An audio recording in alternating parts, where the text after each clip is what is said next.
Hey, here we are. Good morning. We are in Penang, Malaysia, and it's Friday, April 26, 2024, part of the Ultimate World Cruise. The very first thing we did when we got here was take the funicular, which you saw the track coming up a minute ago, up to Penang Hill Station. So we share common heritage with Malaysians, where we had to get out from underneath the tyranny of British colonial rule, and British used to control this area. They like to build hill stations so they have someplace cool to go up when it's hot down below. And this is the Penang Hill Station, which they've kept as a tourist attraction. And you can see Penang as an island. You can see across the channel over to your left into the mainland of Malaysia, which is that dingleberry that hangs off the bottom of Thailand. And we had previously made two stops, Singapore, which is an island nation on the bottom of the Malaysian peninsula, and then Kuala Lumpur. And this is our last stop in Penang. So once we got to the top, we took these golf carts on a scenic tour of the top of the hill station. And it was very pleasant. It was cool up there. It wasn't strenuous because we're riding in golf carts. And it was beautiful. Lots of forest, trees, landscape, birds. It's very, very beautiful from up there. So this road that we're on here ends at a military barracks station up there on top of the hill station.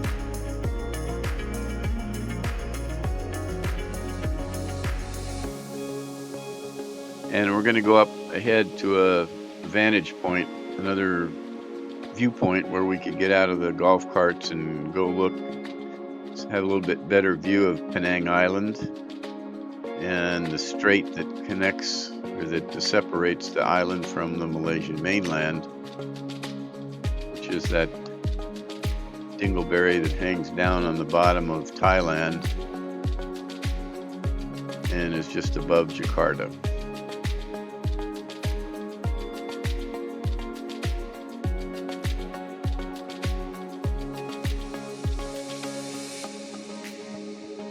Now, as we got out at this viewpoint here, there was some unique wildlife. I think they called them giant squirrels and also some monkeys that were in the trees down below, and my lens on this camera wasn't good enough to pick them up.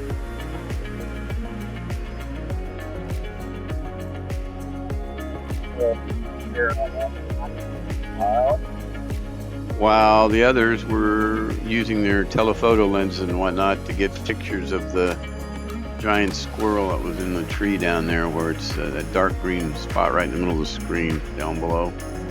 Now you can look across and see the strait that separates Malaysia mainland from Penang, and you can actually see down on the bottom left, the middle left of the screen, you can see Serenade of the Seas docked in the port. So our next stop was the there's a lot of Chinese influence in Penang in Malaysia, and this is the clan house of one of the Chinese clans. And basically this is like a genealogical library here. They can trace back, I don't know how many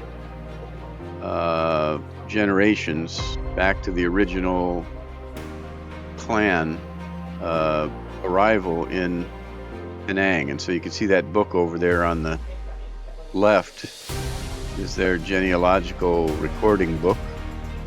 And each generation of the clan has its own symbol, which you're going to see in a minute over on the wall to the right. And the guy walks over there. That's our guide. And these clans kind of ruled the island for many years.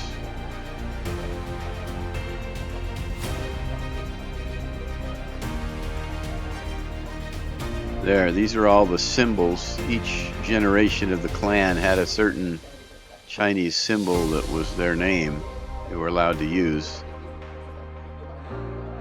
And those are all the generations.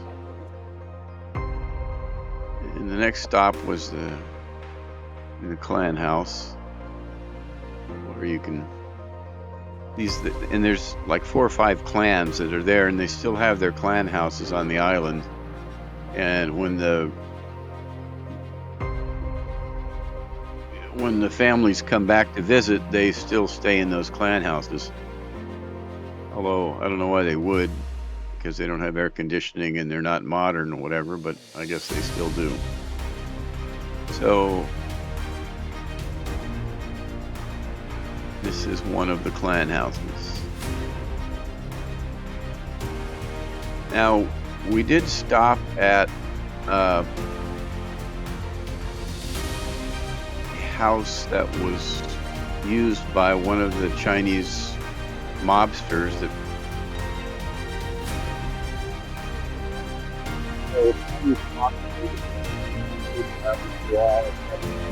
he ran opium and prostitution and gambling, but I didn't film it because I thought, why do I want to show that? So one of the last places we stopped on the island was this pier with houses on it that sticks out into the water, and the people did this so they wouldn't have to pay property tax. So these are houses on stilts, and they recently have turned them into shops and whatnot for the tourists. So because they were not on land, they didn't have to pay property tax, and they found a service that they could be of use loading and unloading boats, because there was no, I guess, deep water port where the boats could come in. So they would ferry the goods to and from the ships that lived out here. And up until a few years ago, this was controlled by the mob in Penang, and they said you didn't come out here unless you had some business. But I guess they cleaned it up now, and it's considered a safe area for tourists. And it's kind of interesting. And all kinds of stuff to eat out there. And we did, at the end of this, when we got to the other end, the backside behind us, off of this little pier, we tried some of the local food, and it was really delicious. I think if you look in Lori's blog, and it'll tell you what kind of food it was. I forget the name of it.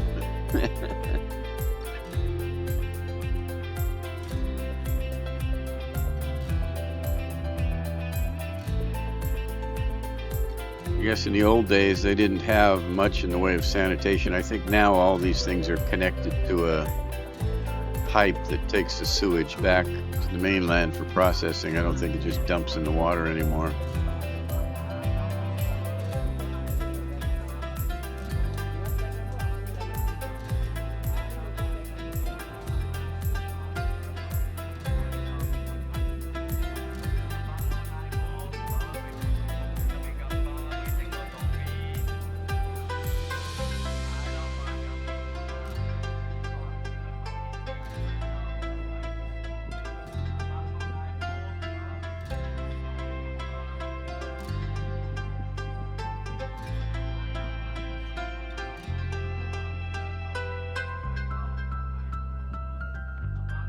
We didn't have a real long day in Penang, relatively short. We had to be back in the mid-afternoon, so we didn't get to do much else, but that's Penang, Malaysia.